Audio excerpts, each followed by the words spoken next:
Hindi mo ba makita ang friend suggestion dyan sa iyong Facebook account? Yan din ang problema ni Boss Aldrin Peranil. So shoutout sa iyo, boss.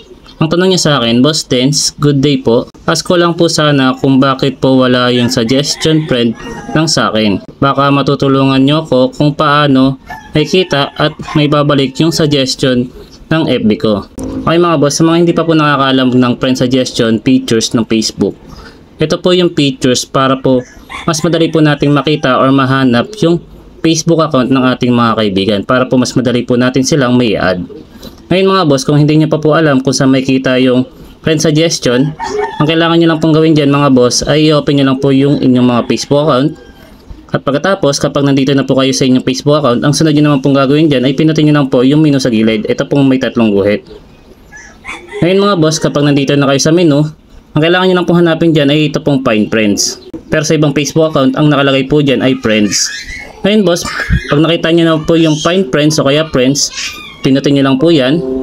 At dito nyo na po makikita yung suggestion sa itaas po nyan. Pinutin nyo lang po yung suggestion.